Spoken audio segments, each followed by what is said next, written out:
Welcome everyone who's starting to fill into our virtual room. It's a pleasure to have everyone here for the conversation this evening with Valeria Luiselli. My name is Dina Mengestu, and I'll be moderating the conversation with Valeria.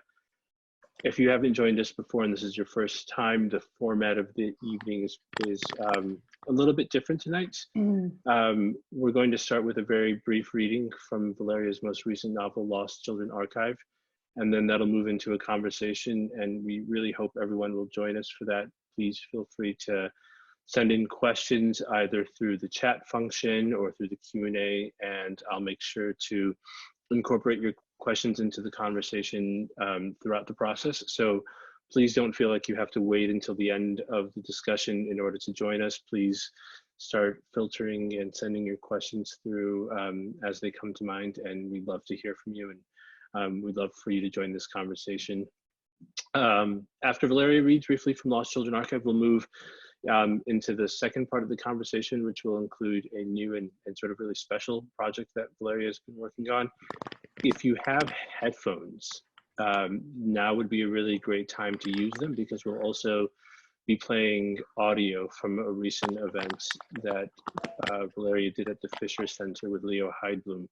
And the audio is wonderful, and it's quite beautiful, but it works a little bit better if you can put headphones on to hear just how sort of beautiful the music and the voices are in those pieces.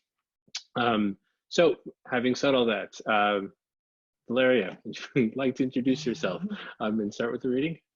Hi, everyone. I'm a little bit nervous. I'm, I guess, used to seeing faces and then just connecting, and then that sort of dissipates the nervousness and just turns everything into a different kind of flow. But I'm just going to imagine a lot of you in your bedrooms and living rooms and kitchens, and I hope everybody is healthy and serene and keeping it together well. So I'm going to read a little fragment from Lost Children Archive. And this is a family that's traveling across the US from the East Coast toward Arizona, approaching the US-Mexico border as they drive. Here they're they're still far from the end of the road. Future present. As we drive farther west into Tennessee, we pass more and more abandoned gas stations, empty churches, closed motels, stores and factories that have shut down. Looking out the window and through the lens of his camera, the boy asks me, "So what does it mean, Ma, to document stuff?" Perhaps I should say that documenting is when you add thing plus light, light minus thing, photograph after photograph. Or when you add sound plus silence, minus sound, minus silence. What you have in the end are all the moments that didn't form part of the actual experience. A sequence of interruptions, holes, missing parts, cut out from the moment in which the experience took place. Because experience plus a document of the experience is experience minus one. The strange thing is this: if in the future, one day, you add all those documents together again, what you have all over again is the experience, or at least a version of the experience that replaces the lived experience, even if what you originally documented were the moments you cut out from it. What should I focus on? The boy insists. I don't know what to say. I know as we drive through the long, lonely roads of this country, a landscape that I'm seeing for the first time, that what I see is not quite what I see. What I see is what others have already documented. Ilfin Petrov, Robert Frank, Robert Adams, Walker Evans, Stephen Shore, the first road photographers and their pictures of road signs, stretches of vacant land, cars, motels, diners, industrial repetition. All the ruins of early capitalism, now engulfed by the future ruins of later capitalism. When I see the people of this country, their vitality, their decadence, their loneliness, their desperate togetherness, I see the gaze of Emmett Gowan, Larry Clark, or Nan Goldin. I try to answer. Documenting just means to collect the present for posterity. What do you mean, posterity? I mean for later. I'm not sure, though, what for later means anymore. Something changed in the world. Not too long ago it changed, and we know it. We don't know how to explain it yet, but I think we all can feel it somewhere deep in our gut or in our brain circuits. We feel time differently. No one has quite been able to capture what is happening or say why. Perhaps it's just that we sense an absence of future because the present has become too overwhelming. So the future has become unimaginable. And without future, time feels only like an accumulation of months, days, natural disasters, television series, terrorist attacks, divorces, mass migrations, birthdays, photographs, sunrises. We haven't understood the exact way we are now experiencing time.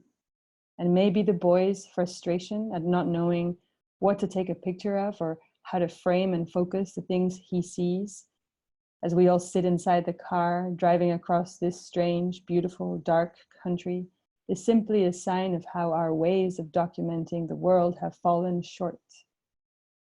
Perhaps if we found a new way to document it, we might begin to understand this new way we experience space and time.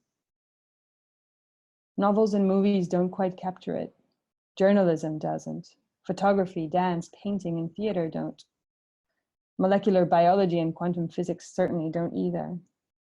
We haven't understood how space and time exist now, how we really experience them. And until we find a way to document them, we will not understand them. Finally, I tell the boy, you just have to find your own way of understanding space so that the rest of us can feel less lost in time. Okay, Ma, he says, but how much longer till we get to our next stop?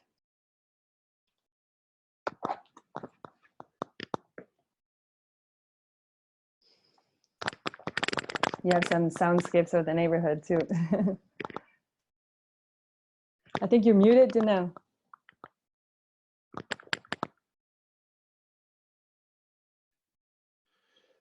Thank you. I was just about to say that I'm always waiting for the virtual applause to kick in after the reading.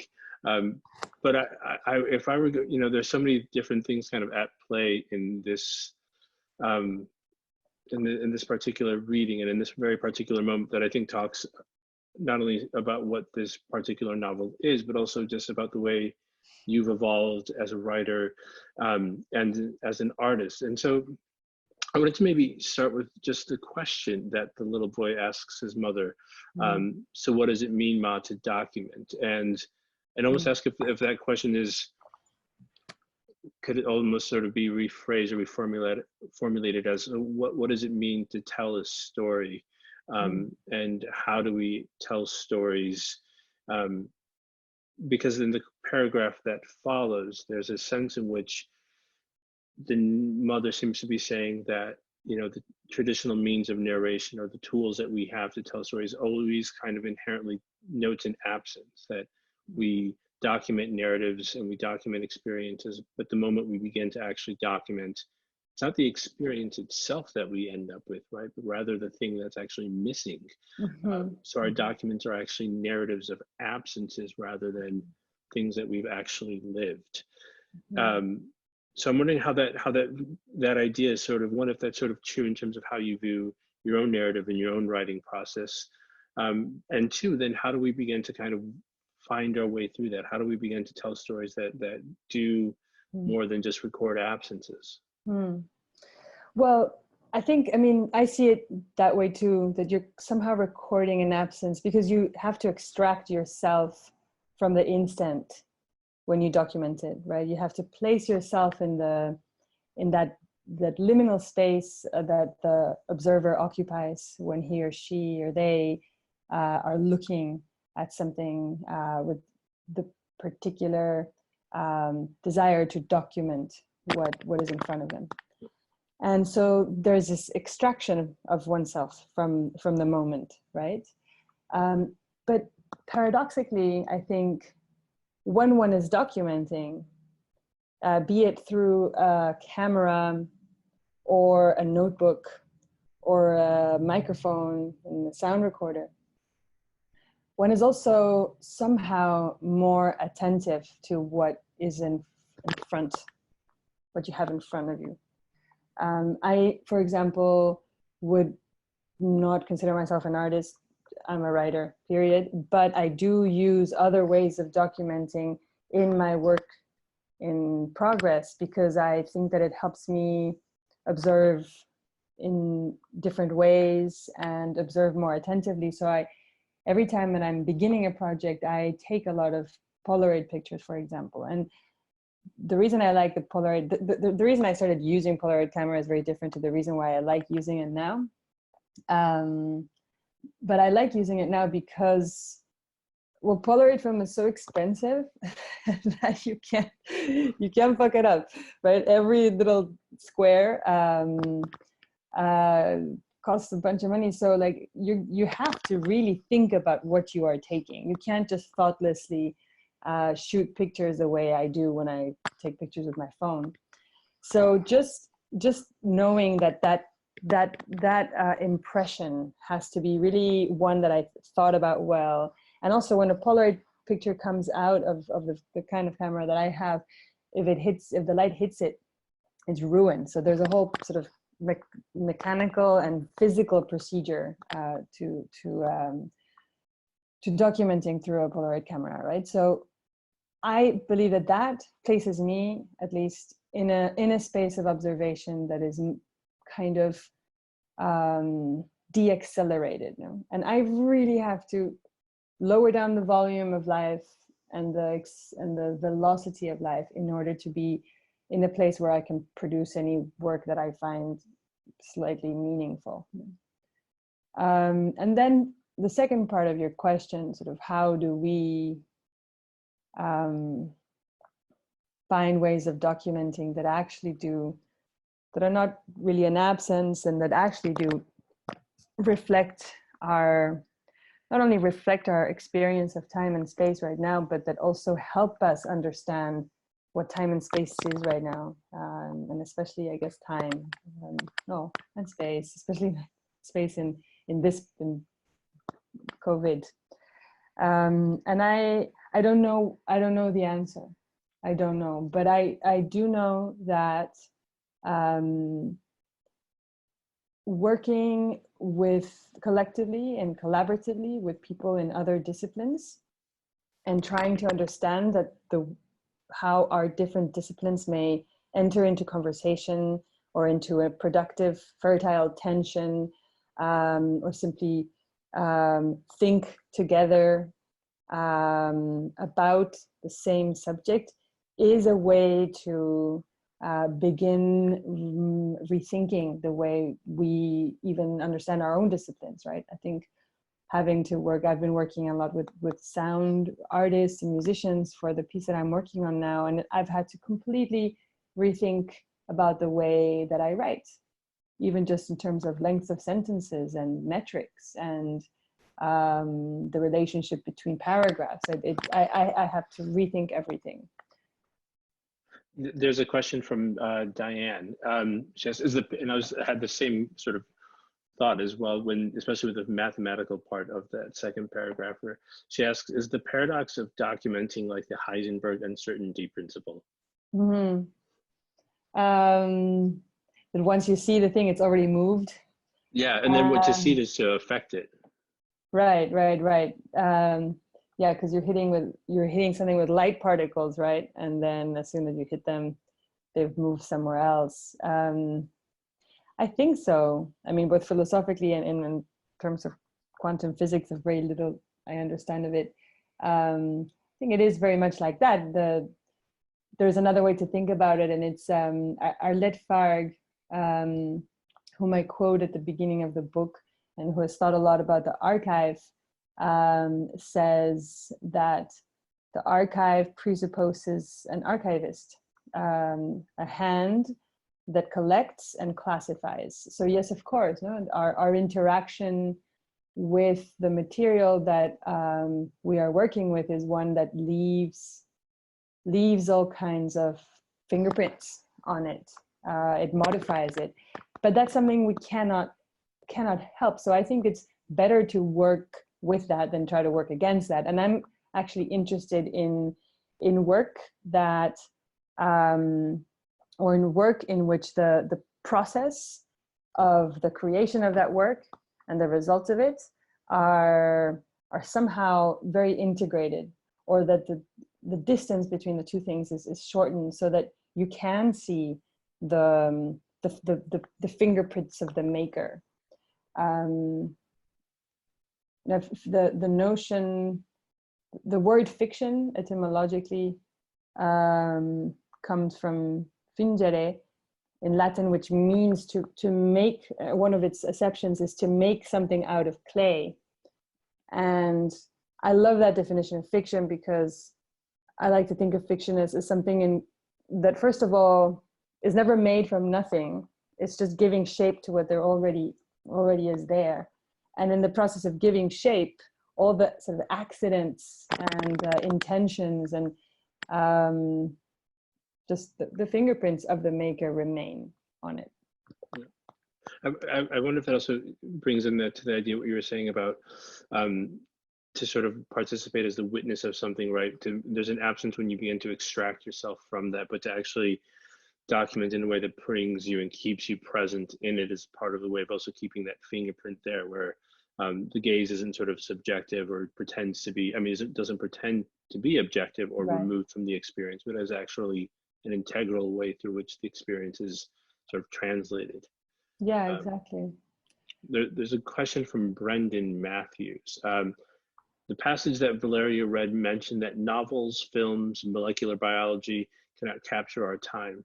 Is the use of written narrative, found text, photographs, and other objects in Lost Children archives and Story of My Teeth a way to get closer to capturing our time through an act of accumulation, through recognition that no one form or genre will ever be enough? I think so. I think the way you phrase the question is beautiful and accurate. I'm not sure that is enough, to understand our times, and but I think it's a beginning.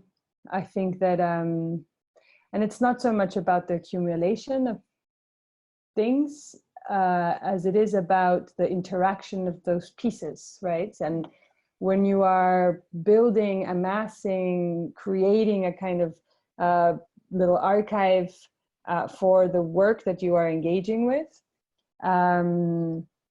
you are already in a very intense interaction with you're already writing somehow. And I think it's important to just remain very very aware, and that imposing prefabricated ideas on that archive that you amass is probably not a good idea. That you have to really just sit with those things, listen to them, ask them questions, and in a very patient way just slowly see things come back or grow out of them in that interaction with an archive. We have a couple of questions from unknown anonymous attendees. If you're an anonymous attendee, please feel free to throw your name in there so that way we also know who you are. But the first question is, what would be your top 3 tips in documentation for creative writing? And the second question, The sections about loss of future and accumulation seem particularly relevant to this moment. Did that influence your picking of this passage to read? Yeah, it definitely did. But that happens often with fiction writers. I think because we have to be a little bit borderline to engage. I mean, you have to be a little bit borderline to think that it's, that engaging in writing a novel for 5 years every day is somehow worthwhile. And I mean, it is, but and what happens in the process of writing fiction is that often writers see ahead, but not because they have any kind of superpower, but because I think they're kind of paranoid, and they're always playing out the consequences of what they are seeing in front of them, and sort of playing out scenarios of the developments of what is in front of them, right? So oftentimes novels are kind of ahead of their times in different ways, right? I wrote this novel definitely not thinking that we would be here where we are right now, but I also wrote it before Trump came into the picture, and it's a novel, among other things, about children becoming lost in the migratory system, children separated from families. So yeah, but this passage, I picked because of it's something that I feel more potently now more than ever, this complete shift in the way we are experiencing time. And it's not all negative. I think there's a lot in the de-acceleration of time that I think has been also kind to a lot of us. Within the disquiet that we're living in and the anxiety, there's pockets of calm and quietness, and I think that those have to do particularly with the de-acceleration. I spent, I don't know how long, because I don't know how long things are anymore, peeling an eggshell this morning, boiled egg, of course. I realized while I was doing it that I had never paid so much attention to the process of peeling an eggshell. Or the other day I sorted beans for 2 hours. No? Anyway. And the first part of your question was about tips for documenting. I think that I said earlier that it's never really a great idea to go out and document with a prefabricated, solid conclusion about the world, but rather with the understanding that we're full of uncertainty, and that what we want is to ask good questions so that our archive or the world that we are observing can answer. So instead of documenting what you already know, just to kind of prove what you intuit, is probably not a great idea, and rather sort of going out into the world or going into an archive with questions. And then just keeping very good records and understanding that building the archive is already part of the creative work. So you have to choose carefully what material you're going to be working with. I'm sorry if people are looking at the chat function. Someone's chosen to use this as an opportunity to disrupt it. But if you have questions, you can send them in through the Q&A. The chat function's been disabled for the moment. Oh, I'm really interested.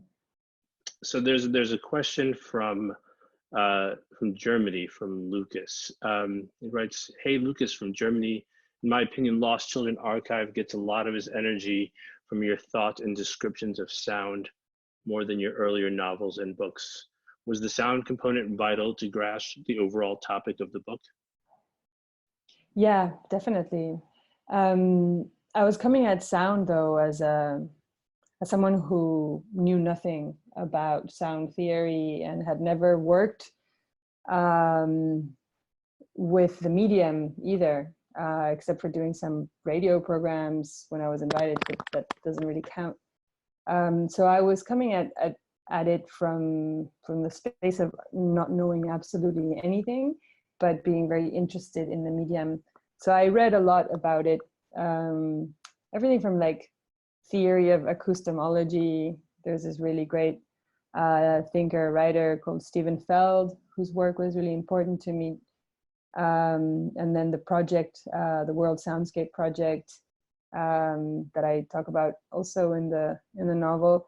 And then I just also had to learn what names of microphones were and how they are used. And luckily I was able to ask some friends to sort of show me a mic and explain how things are.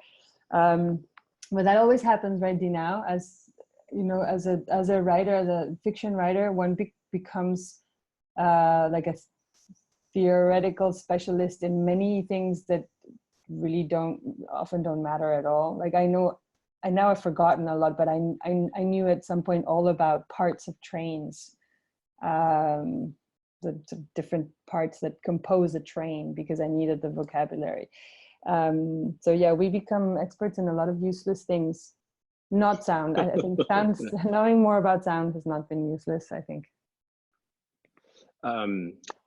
There's a question from Gary. He says, I'm interested in the way the two children speak. They sometimes speak like regular kids, but often, like in the PA of the passage, in the father passage you read, like the mother in the passage you read, speak in very sophisticated adult-like diction. Can you comment on how you conceive of the manner in which they speak, as well as the kinds of questions they ask in relationship to the artifice of the novel? Yeah.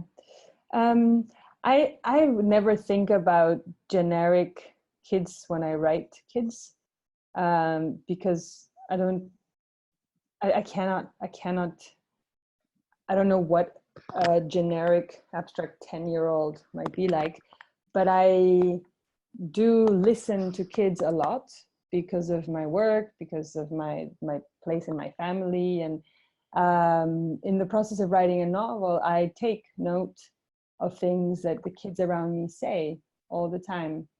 And with sort of that little archive of just observation of children and their lexicon, I slowly begin to build a character, probably very much in the same way that an actor or an actress might start getting to know the character that they're going to play, and whose consciousness they're going to inhabit somehow.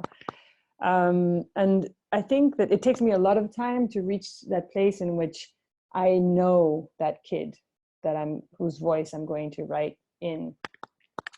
And once that work has been made, and I feel that I know that person really well, I can sit and write through their eyes, or through their gaze, or through their minds. And yeah, I don't know. The characters and like that, or working like that, at least become so very real. My daughter used to make a lot of fun of me when I was still working on this novel, which is kind of half her life also, and would say to me every night after I tucked her into bed, because I would go work, I would go to my studio and work, and after she fell asleep, she would always say every night, like, "Oh, are you going with your imaginary friends now, Mama?" And yes, indeed, no, that's kind of the space in which you're in when you're writing, and especially somehow when you're writing kids. The kid in my novel is a kid that is kind of pretending to be more adult than he is.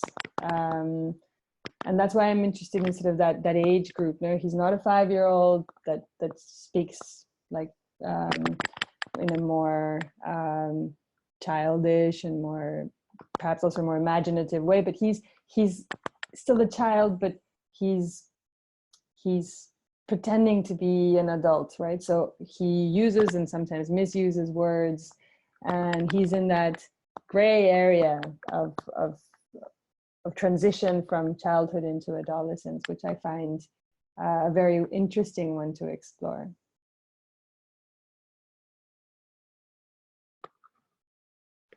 I'm going to group together a couple of questions, and then sort of maybe we can also move into the sort of recent project and how that builds off of the work on Lost Children Archives. But there's another sort of related question about any reticence or sort of anxieties or fears you might have if you're bringing parts of yourself into the writing, especially when you consider the idea of wanting to actually sort of maybe distance yourself from the idea of the objective or kind of, you know, removed gaze, but to actually acknowledge your own fingerprints in the making of these stories. And Anna Sophie from Mexico asks, how important is it to have children's voices in the storytelling? How important? I mean, that it's completely relative to the material that you're working with and to the issues that you want to explore.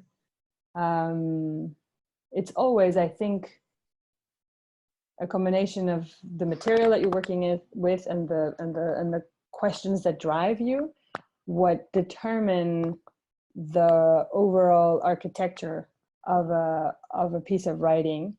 And when I say the architecture, I don't mean only the form of it, but also the different gazes that are going to compose it, right? So if a child is if a child's gaze is a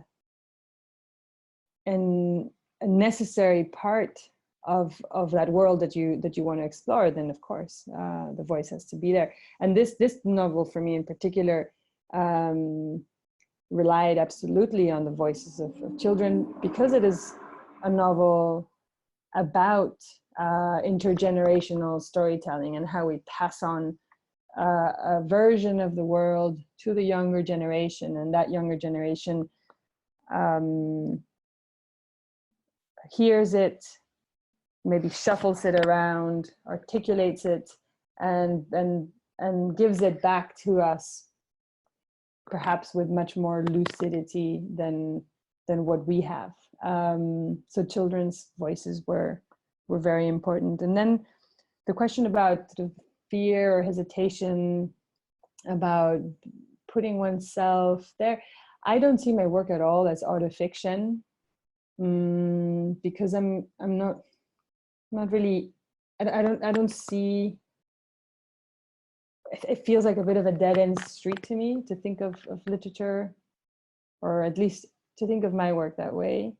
But I do work with what I have, and sometimes that is my family lexicon, and sometimes that is the political reality that I'm observing, either closely, as in this novel, during the period in which I was a translator in the Court of Immigration, listening to testimonies of children and translating them into English, or simply observation of the world outside my window. So that is what I work with. That, and of course books and other forms of documents of the world, sound pieces, music, painting, dance choreographies. All of that composes the archive with which I work. And so it is, of course, it's one's world, it's one's mind that's there. So, but that doesn't mean that one is writing about one's life.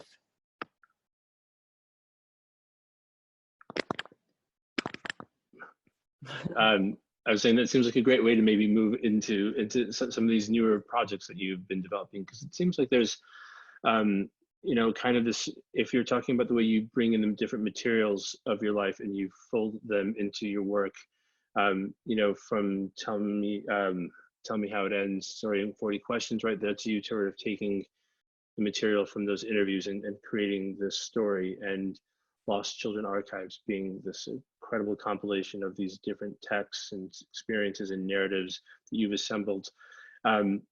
and now this newer project, which we're going to be able to listen to next. And so if you have headphones, now's a great time to bring them out.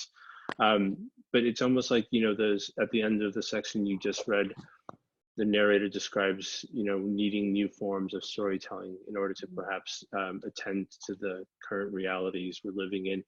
And it seems like what you've been doing now is actually perhaps the realization of that very idea, that you're creating something that sits almost at the intersection of performance and literature and music and narrative, without fully belonging to any one of these spaces. So maybe you could talk a little bit about it, and then we'll actually get to listen to some of that.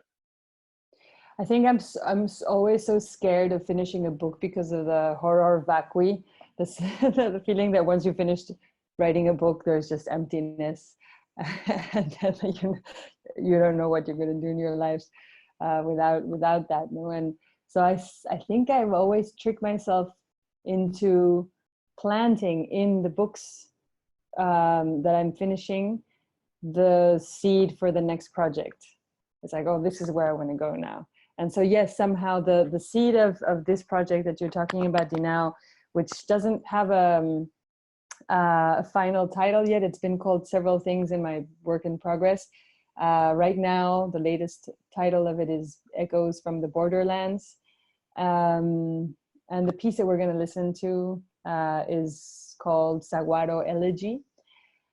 The idea of it is it's going to last about 24 hours. Of course, no one has to sit for 24 hours and listen. It'll be just divided into discrete tracks. But it's 24 hours because that is the amount of time roughly that it takes to drive from one extreme of the Mexico-US border to the other extreme. And what the piece documents is fundamentally different forms of violence towards land and toward the female body through the different forms of accumulation of capital, fundamentally mining, surveillance and detention spaces, and industrialization, industrial production, and particularly maquilas, which are sweatshops. And so I'm thinking about all these things together, but at the same time wondering how to. I think of my work as expanding from the very intimate space of family life, or family lexicon, which is a term I've been using right now a lot, expanding like in concentric circles, like ripples, outward from that space of intimacy with family, out towards the community to which you belong, your politics that and the kind of activism you might be interested in engaging with, the difficult questions about the world that you have. And so I think this piece, like my other work, really grows from, or kind of fluctuates back and forth between the space of the family and what we might consider sort of public space, but at the end shows that it is really all tangled together in a beautiful knot, messy knot. What we think of as private and public, that division does not really exist, and the questions and the problems in the world are introjected in our souls as much as what happens to us inside our homes. There's a wonderful intimacy to this piece, and the only way to obviously really understand that is to listen to it. So we're going to play the first 5 minutes of this performance that was at the Fisher Center in March, and alongside of the piece, alongside of the audio, you'll also be able to read the actual narrative that's being performed. It's very rough, the narrative, so yeah, just don't freak out. And the audio, Leo Heilblum is responsible for the audio, both all the recordings of sounds you will hear, are recordings that he made when we went to the borderlands to record. So there's things like a windmill in Shakespeare, New Mexico. You'll hear the sound of wind passing across or next to the border wall in Naco. Maybe not so much in this beginning piece right now. This is family lexicon. Yeah, this is just family lexicon. But later on, it's those sounds, and then you'll hear the voices of different women of my household. This is something that we're projecting, like. I'm sorry.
Family lexicon. Maybe this is the place from which most women can engage in political thought and produce creative work. I cannot look at the world from the vantage point of a free, solitary gaze.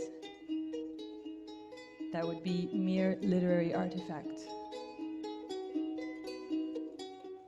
My entire adult life has been weaved in the messy, intricate, and beautiful mess of a shifting family, a community. It is there, from inside that space, that I can look out the window.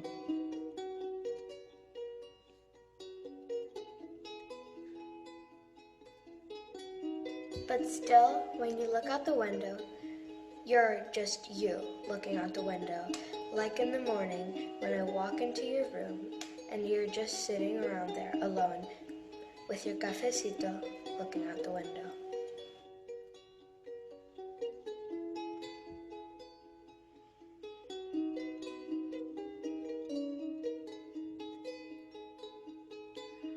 What are you most afraid of in old age, Ma?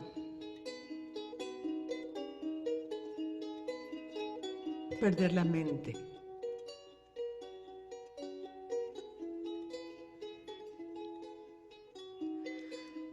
I've been thinking about Dorothea Lange. There's some video footage of her talking to her son when she's trying to prepare for her first retrospective at the MoMA. It's 1964, and she's going to be the first woman photographer ever to have a solo show there. She has to revise a lifetime of work, thousands of negatives and prints, and choose. Her son tells her that she needs to just get it done, hurry up, prepare, and stop doubting. A bit is cut out from the footage, but then we see her telling him that it's not really modesty on her part. It is not really modesty on my part. Don't mistake it. It's not modesty. It's that I'm afraid. But what was she afraid of?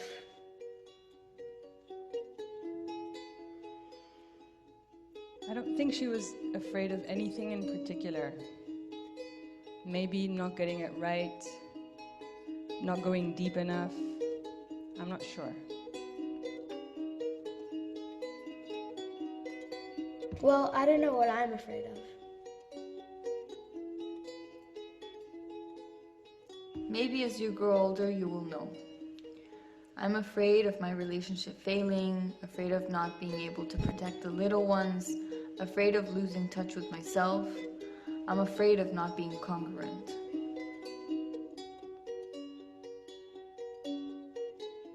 Fear of jellyfish.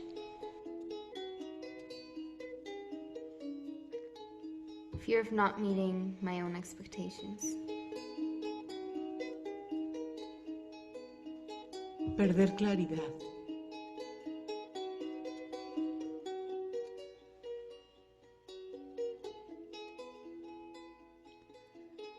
Fear of people and things disappearing.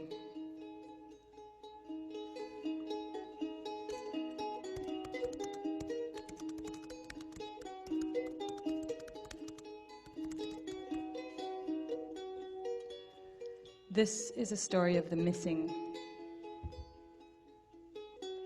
This is a story of the missing story. This is our voice, the voice that misses. These are our bodies, and this in our hand is a wet, round rock. The voice that this is the story of the missing. Our bodies, this in our hand is our voice, a wet, round rock. These are our bodies, and this in our hand is a wet, round rock. Like the sky.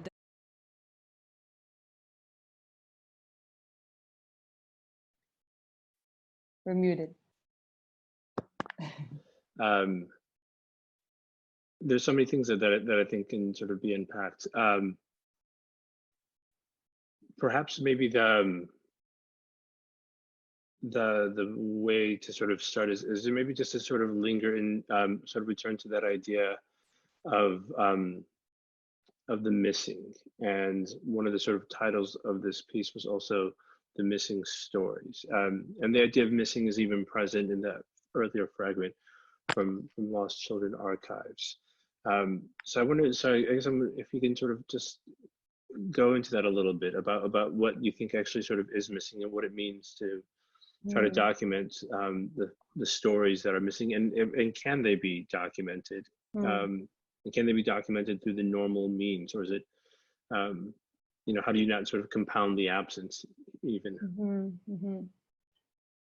I just noticed also someone was complaining in the Q&A, not complaining, but pointing out that we could, in the audio, some typing was getting in the way, and they thought maybe you were typing or I was typing, but no, that's part of the audio. Don't worry. The audio has some typing in it.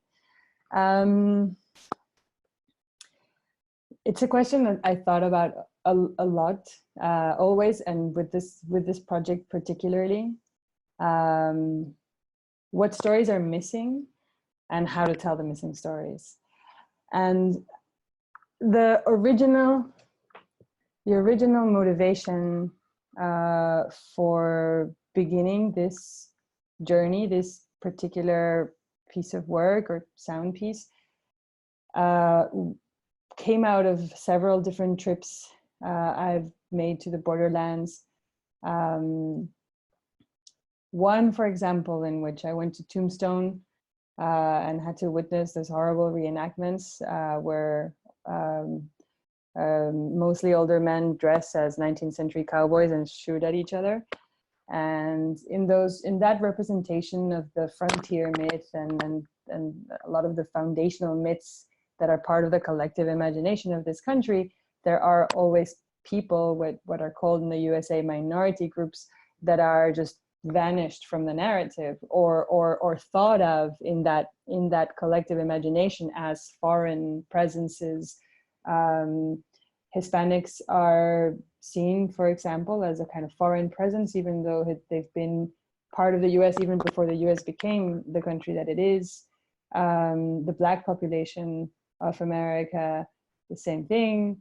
The Native American population, the same thing. So I was one day in a particular town in the Southwest in New Mexico, a town called Shakespeare, that used to be a reenactment town, but then it kind of fell out of grace and people stopped going. So it became only a rehearsal space for reenactors to practice gunfights and lynchings and hangings. It's not a beautiful thing. But in Shakespeare, I thought, wow, what a great space this might be to produce a kind of counter reenactment where all those missing people from the narratives can tell the stories. But as I worked conceptually through this, I had initially thought that I wanted to tell the story of women who had been killed in the borderlands from the 19th century up until today. But it's very difficult to do that ethically. What do you do? Just simply tell stories of violence and then reproduce them on the page and then further the violence somehow? Do you pretend to inhabit the voice of a woman who has lost her life? I don't find that is ethical or even just aesthetically interesting. That's not the way that I want to approach violence against women. So what I have been trying to do since I decided that it was not this direct take on violence, is to try and document the kind of negative space, to carve it out so that what is visible, or in this case audible to the readers and listeners, is the conditions that make violence possible.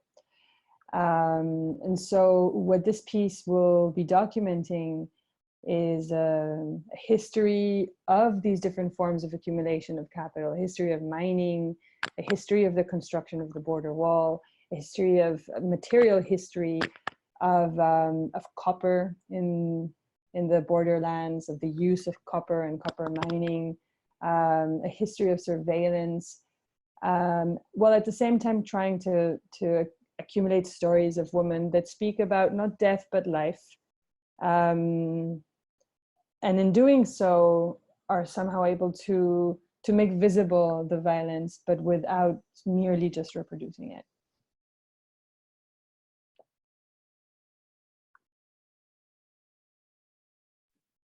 There's a question from John Burns. How is the selection and use of text to cite difference in a piece for a performance such as this one compared to the novel? John was also there at the Fisher Center, so he says he's struck by the inclusion of Cardenal's poetry and the partisan in Spanish and in English. Mm-hmm. How is it compared to the novel? I mean, they're kind of similar. I work in a novel. For me, the voices of others who have come before me and have thought deeply about the issues that I'm trying to work out in my head are always present. So my novels are kind of always in conversation with other people's work. And when it's possible, I cite when citing, because as you guys may know, sometimes quoting, especially quoting poetry, is really expensive for writers. You have to pay. I have a friend who quoted Lou Reed, and not a particularly interesting line from a song by Lou Reed. The line was, "It's so cold in Alaska." So not the brainiest line Lou Reed has come up with, but that cost him $2,000 just to quote "It's so cold in Alaska." So one can't always quote, but one can reference and find ways. So my novels are kind of full of, they're kind of boxes that you open and there's other people's voices there, right? It's the kind of the ghostliness of literature, where you open a book and there's all these other consciousnesses. And in this piece, what's kind of fun is that the sound piece is that in some cases I can dig up sound archive, where, for example, the voice of Dorothea Lange can just come in and interrupt and say something herself. And the piece that I'm writing now for this same project, called Dust, is a kind of like an essay on dust and time and confinement. And I've been looking for a lot of Marguerite Duras footage, where she talks about writing, and she has a beautiful text called Writing, that is about creativity, solitude, and home. And so I'm looking for the sound footage of that, so that voice can also be incorporated. It's a kind of way of, I think about it as footnotes or quotations, but because it's a sound piece, it's more collaged into the general narrative. Excuse me. There's another question about how can we write about a topic that we don't have much knowledge of, and do we have the right to write about it respectively? Yeah, I think one has the duty to learn about the subject that one is going to write about. I mean, not only the duty, but it's just kind of impossible also to write well or respectfully, convincingly about any subject if you don't become kind of an expert in that subject. And you have to spend a lot of time researching and investigating and observing and listening to others and trying out points of view to approach the subject until you understand where you have to tell the story from, right?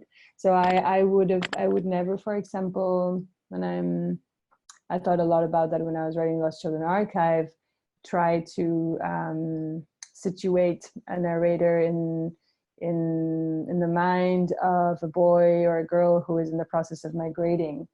Although I spent months, years of my life listening to and interviewing children in court, and then teaching them creative writing in detention centers. I mean, even though their voices are very close, they're part of my life experience, it didn't seem to me ethical or also in a literary sense interesting to simply reproduce, but rather to look for a way to approach that problem that is at the right intersection between ethical principles and aesthetic aspirations.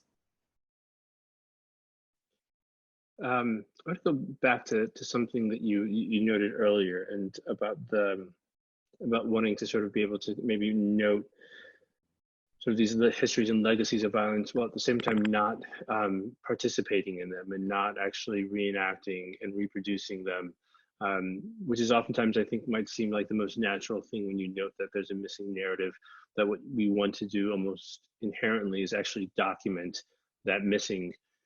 But doing so directly might, if I'm understanding you correctly, might actually just continue to reproduce the same violence that was already enacted, right? So how do we move beyond that? And so I thought maybe we could play the next section of this recording, since it seems to get at this idea that history is already reenacting that violence, that the violence of the material and political world is already performing and reperforming itself, and that we as artists, spectators, viewers don't need to participate in that reenactment anyway. So we're going to listen to one more clip from about 15 minutes into what's a much longer piece. Don't worry, it's not 15 minutes long, it's just a piece. No, so 15 minutes into the piece. It's exactly.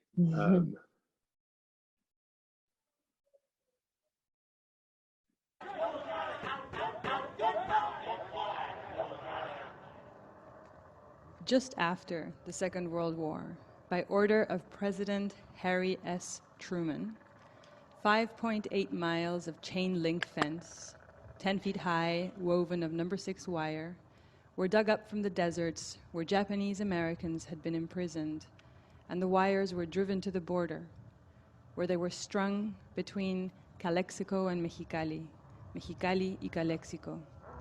And in Truman's hand was a radioactive finger.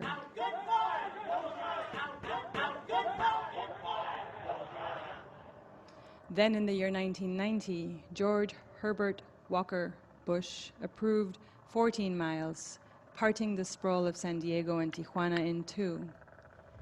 And in his hand was an all-knowing index finger.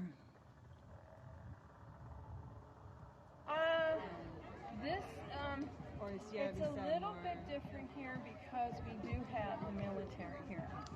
It's a goodie bag. It's a real goodie bag. It's a little bit different here because we do have the military here. Just say this, it's a little.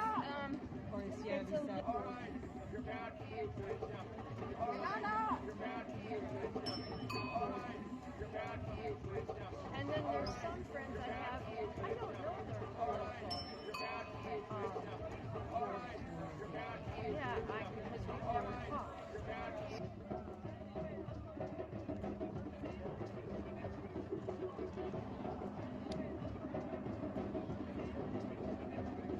We kept looking, past an anti-wall march along the banks of the San Pedro River in Arizona, a riparian conservation area, the word riparian new to our years, where a crowd of people, mostly Aryan, as in Caucasian, as in festive, as in however eco-activists, had gathered in an orderly fashion to protest. A young woman awkwardly wore a penacho and pranced around. An older woman paused and reflective, named Janine was from Seattle, told us she was protesting the wall for environmental reasons, but also political reasons, said her 2 reasons went hand in hand, 2 by 2, like the elderly couples in the protest.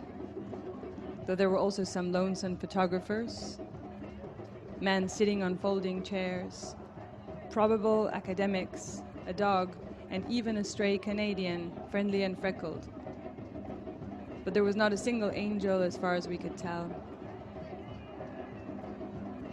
After the protest, there was a nudist picnic by the river, where maybe there would be angels, but we were not invited.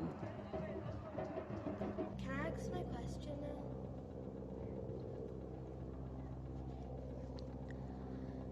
now? Ernesto Cardenal wrote, y el primer ángel tocó la sirena de alarma, y llovió del cielo Strontium 90, Cesium 137, Carbón 14.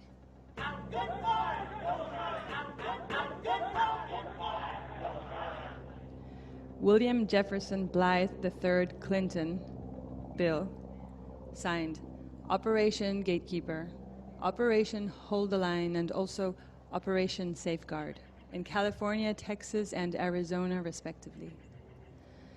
So more barriers were built across the desert lands, repurposing, this time, helicopter landing mats from the war in Vietnam, turning them into bollards, poles, verticality, while in Bill's hand was a predictable, smokable, horizontal commodity, just an inch longer and a tad fatter than an index finger.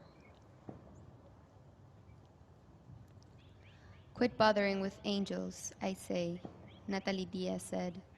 They're no good for Indians. Remember what happened last time.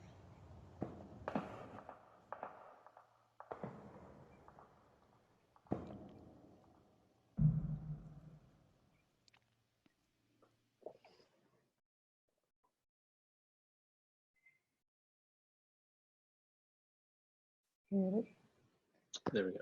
I'm going to open it up. A question from an anonymous attendee. What's the limit between writing fiction and just recording history? And maybe by extension, do you see this as an extension of writing fiction, or does it become something else? I'm still not sure how to see this piece in terms of fiction, nonfiction, and also the binary is a little bit constraints. I think maybe of this more as a kind of sonic essay. That is, it's essaying on different planes about issues that are interrelated. So, for example, in this little bit that you guys heard, that sound that was kind of the introductory sound to the pieces about different presidents contributing to the building of the border wall. That recording was from Tombstone, in which a group of reenactor cowboys were shouting in the street and shooting their guns.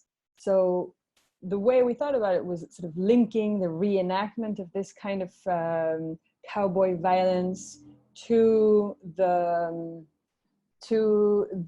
idea of protecting, barricading a country with a wall. And then the family lexicon part that you heard at the beginning is all about fear. So the idea is to, for example, be able to relate fear and the question of what fear is and who we are afraid of to the construction of the border wall, and with sound, not only with narrative, the different foundational myths that sustain these kinds of practices. Yeah. Are you getting some background sound from my house? No, there is background, but it's hard to know where it's coming from because even on mute, we're still getting it, and I'm not quite sure where it's coming from. I'm gonna close my door. Give me a second.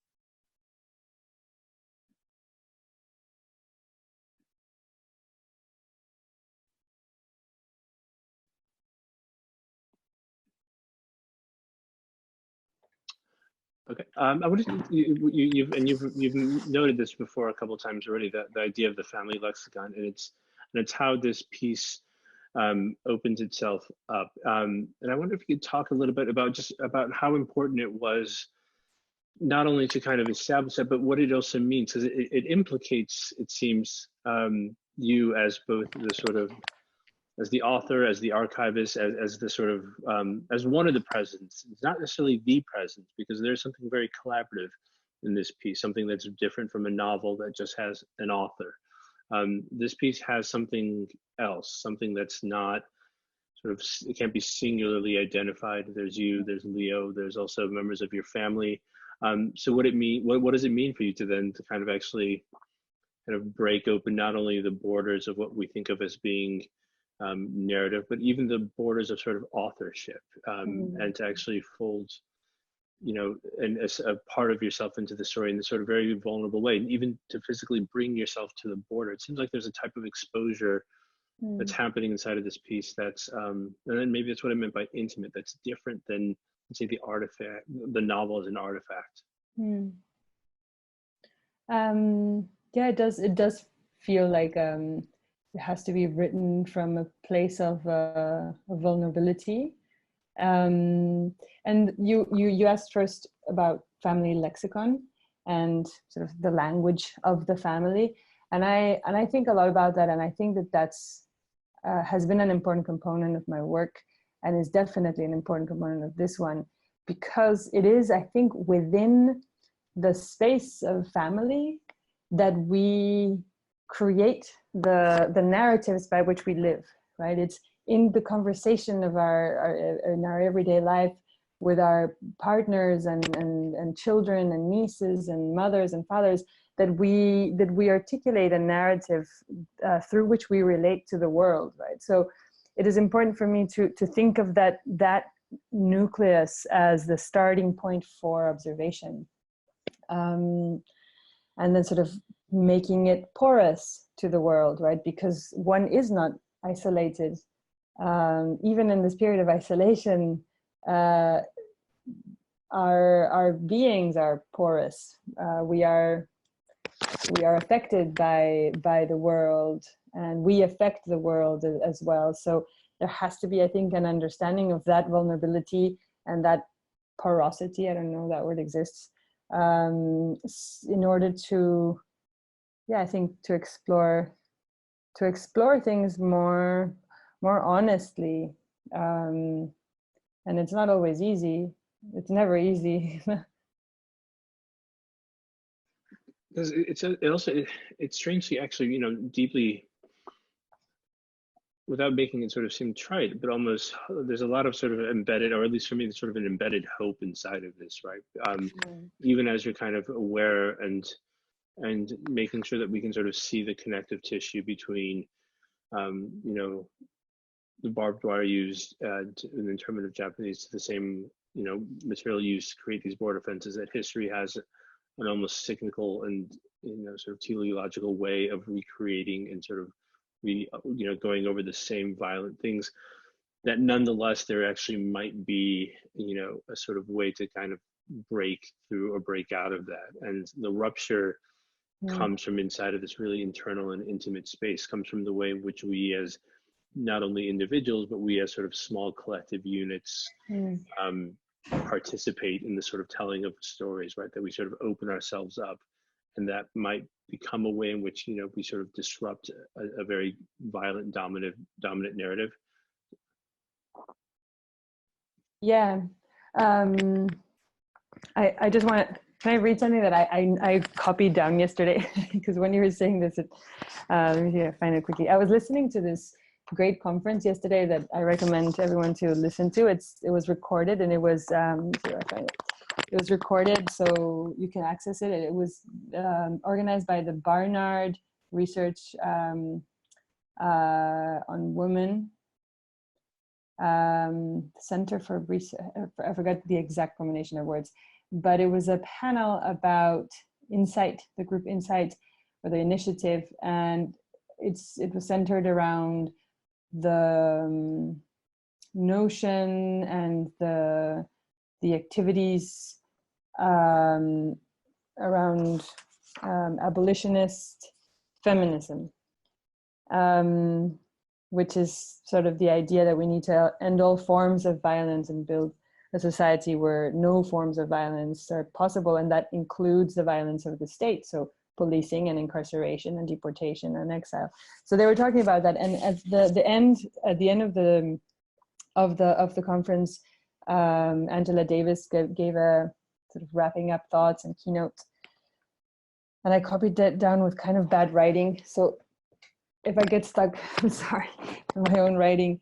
But she said, every relevant social critique that has called for transformative change has been confronted with efforts to pare it down, to blunt the radical edge so that it can be represented as palatable to those who are either afraid of radical change or are so completely dependent materially or ideologically on the existing order that they claim the familiar structures and ideas.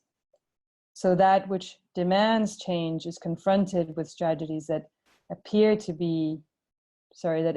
enable change, but actually genuflect before the existing order. So I found that idea so well articulated and so powerful. The idea of where change comes from, and then where hope comes from. You were talking about hope at the beginning of your question, Dina, and I think that hope is created in coming together with people, in thinking together, in kind of allowing our ideas and enthusiasms and rage turned into something positive to be kind of contagious, and reimagining the world, the way that we maybe want to think of a world in which to actually live in. And you know, it's especially now, it seems interesting to sort of think about, and I don't know if you think of this project that way, but that if one of the things that might be possible is that the way we tell stories, right, might actually also be one of the ways through which change, not just in the sort of realm of the aesthetic or the realm of the artist, but actually in the realm of the social and political, that actually might be one of the ways in which real social and political change occurs, that it doesn't occur necessarily in the private political sphere, but in the very small ways in which we narrate lives, in the way we tell stories, that disrupting that normal narrative form might also be in its own way kind of a social and political way of disrupting a kind of order, which then makes me think about the way you sort of bring in this sort of collaborative process, right? Like it kind of enacts that same sort of hopeful idea that creating a story together and creating this project together, by extension also, you know, sort of points the way to, or sort of makes possible a different type of political reality. It brings another possibility into the world that might, you know, that's always there, but we might not be able to see. That doesn't sound too over. No. I mean, I do think, I mean, otherwise it would be really ridiculous to devote our lives to writing, no, do you know, if we didn't think that, I mean, if it was just out of the pleasure that fiction might create 1 out of 10 nights that you sit and write, if it was just that, it would really make no sense. but there's something deeper in storytelling, that is, I mean, the way we tell stories, be it a story about what happened to us when we went out to the street and went to the deli to buy yams, or be it something more complex and difficult, the way we tell it is really modifying. It really, it's the way we give shape to the world with the way that we tell it, but not individually, but as a society.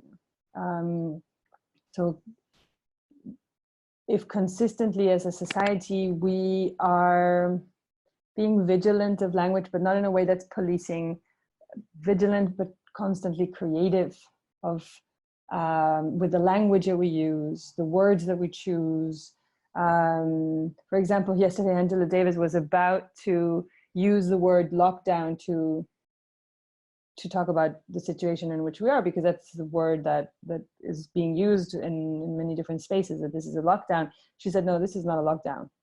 A lockdown, being locked in a cage or in a cell, is much worse than this. We are in our homes, and not everyone is in a safe home, but this is not a lockdown.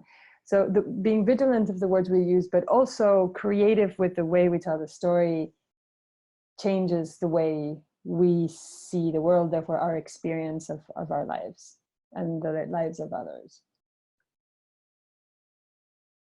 Which then would almost seem by extension that in order for this type of storytelling to actually be possible, right? In order for it to occur, it requires not only kind of collective people to sort of collectively organize and participate in the way narratives are made, formed, but it also means that there has to be a kind of an equalizing, right? One of the privileges of authorship is that it allows a kind of singularity, and the privileges of a singularity to kind of take center stage. And so one person's able to speak for the masses, or if one person's able to give voice, then it's like that reality has been tended to. But what I think what you're suggesting is it requires an even, not only a sort of a gathering of energy, right, but also a kind of disruption in the way, and in demand for people to kind of also recognize the sort of inequality of language and of access to language. And in order to participate in that sort of better possibility, there has to be so much more engagement with one another. Yeah. I mean, and it does, I think violence does start, and it is perpetuated through language, right?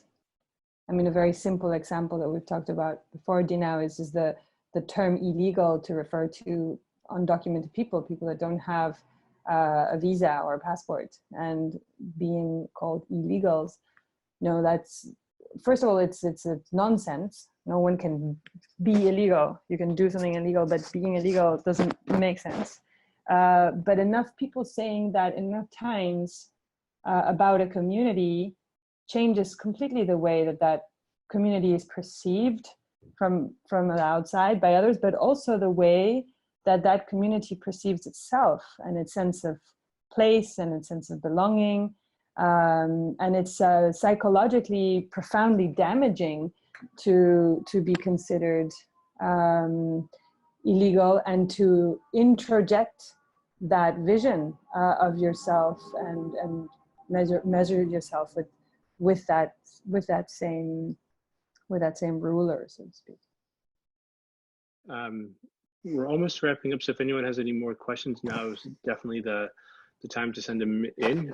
There's a question from Adriana, who seems to know a lot about your upbringing in Mexico and in different parts of the world, from India to Europe.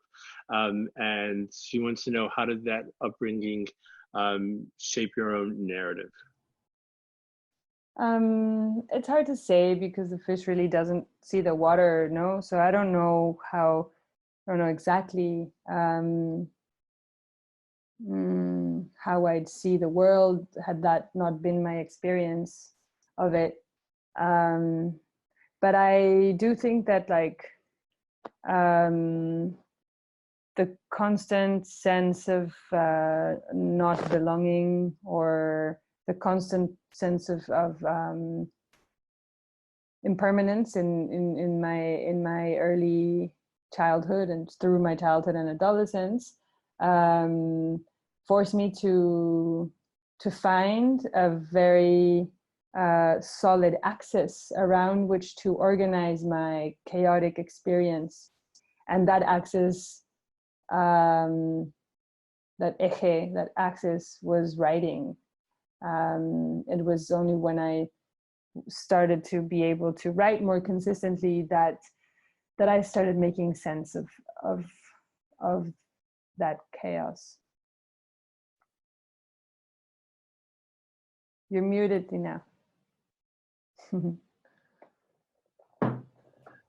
Obviously, most people were not able to see the performance at Fisher, but I thought maybe as we begin to sort of wrap up now, one of the remarkable things that happens at the end of that piece is actually there's a little sort of chorus that begins to sort of rise up, where you and Leo and Maria are all actually sort of singing together. And it's this sort of wonderful way in which the performance and the piece itself actually begins, again, to sort of enact its own ideas, that throughout the story, we've heard these individual parts and strands kind of mixing and melding together. But as the story begins to sort of gather energy, it's like all of these pieces actually literally kind of merge into this sort of kind of really profound and beautiful sort of a harmony.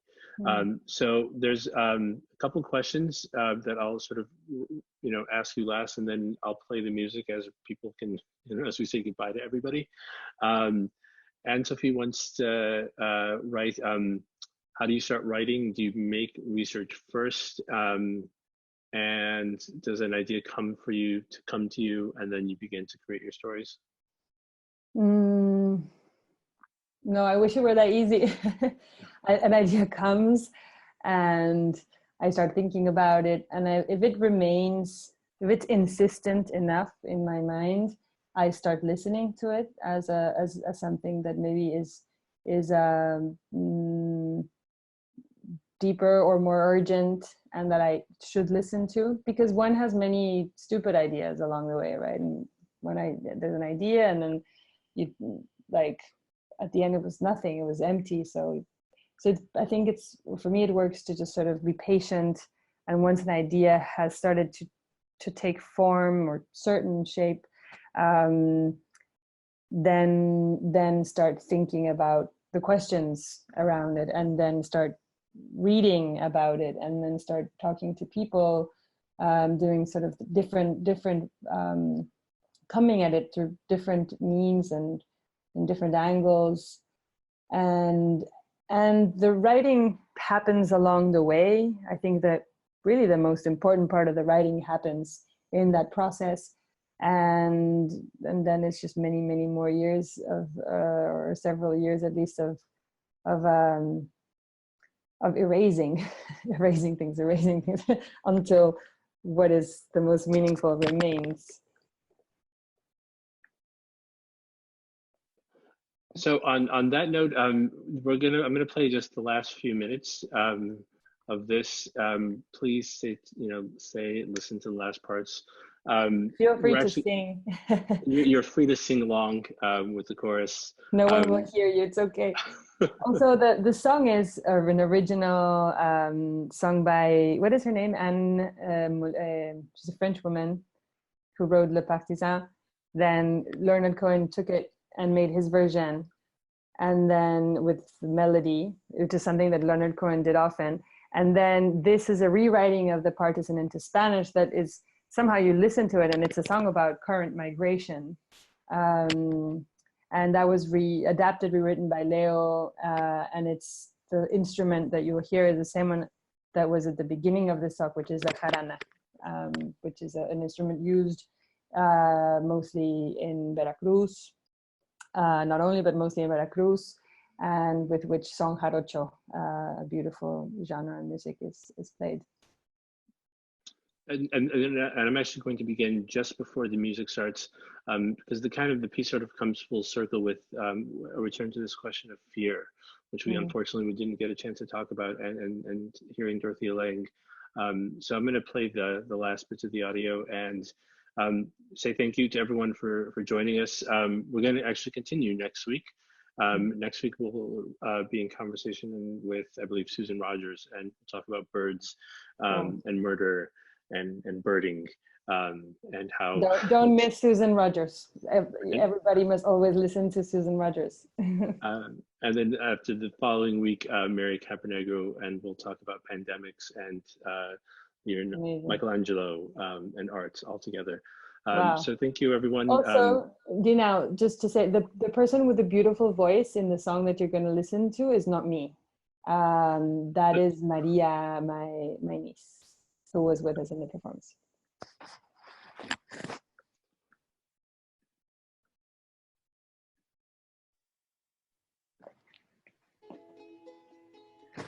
But still, when you look out the window, you're just you looking out the window. That's the beginning, no? Perder claridad. Oh no, sorry. But what was she afraid of? It is not really modesty on my part. Don't mistake it. It's not modesty. It's that I'm afraid. Fear of jellyfish. Well, I don't know what I'm afraid of. Perder la mente. Maybe as you grow older, you will know. I'm afraid of my relationship failing, afraid of not being able to protect the little ones, afraid of losing touch with myself. I'm afraid of not being congruent. Fear of how do you tell the story? How do you tell any story?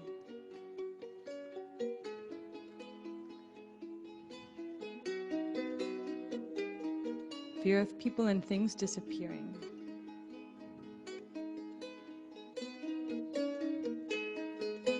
I'm afraid of losing everything that I know.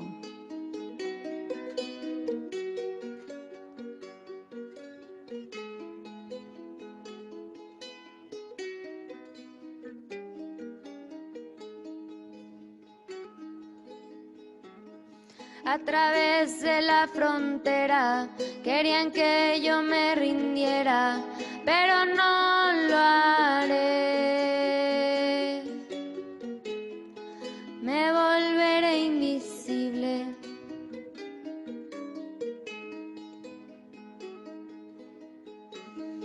Cambié mi nombre 1000 veces, perdí a mi esposa y mis hijos, pero no el amor.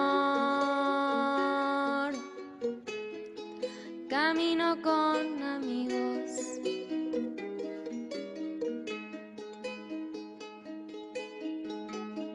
When they poured across the border, I was cautioned to surrender. This I could not do. I took my gun and vanished.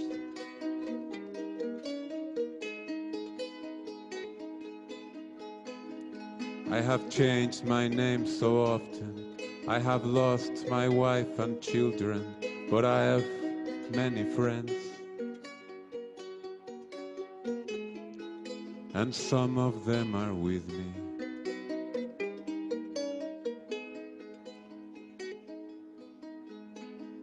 Una abuela nos dio techo, escondidos en un cuarto, nos cayó la ley.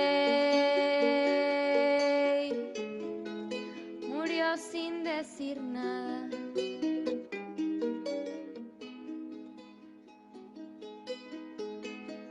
Hoy temprano éramos 3, soy el único que queda, debo continuar.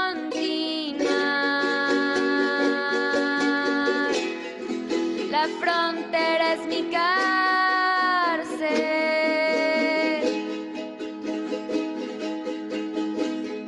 An old woman gave us shelter, kept us hidden in the garret. Then the soldiers came. She died without a whisper.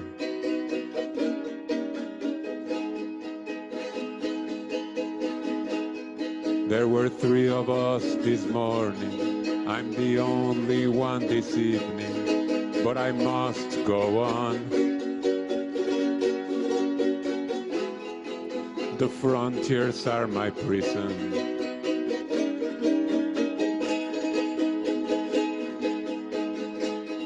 Oh, the wind is blowing. Through the graves, the wind is blowing. Freedom soon will come.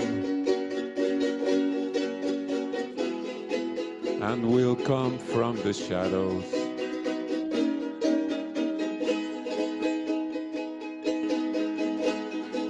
Y el viento ya está soplando por todito el cementerio. Trae la libertad.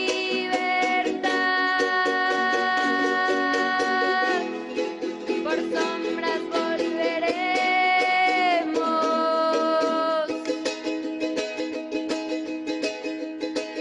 El viento ya está soplando por todito el cementerio.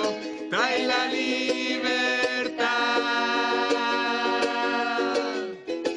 Por sombras volveremos.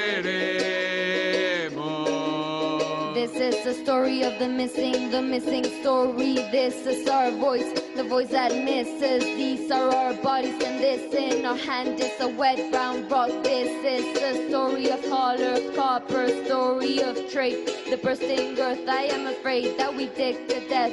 A story of violence, destrucción hacia la madre, Mercury retrograde. Y el viento ya está soplando por todito el cementerio. Trae la libertad. Por sombras volveremos. El viento que está soplando por todito el desierto traerá la libertad. Look close, aguaros, tunas, coyotes, nacimiento, inmigración, vea la conexión. A story of a pinche Río Grande y Bravo and Mercury retrograde over and over again. A story of uterus, interventions, femicide, genocide, slaveries over and fucking over again. Because it's never over, we are condemned. Por todito el cementerio, trae la libertad. Por sombras volveremos.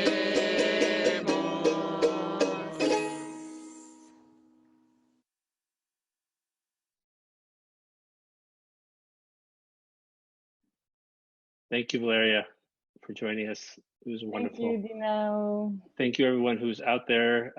Sorry we couldn't get to all of your questions. I think we did a pretty good job. Please join us next week and have a wonderful, hopeful, less lonely evening. Thank you, everybody.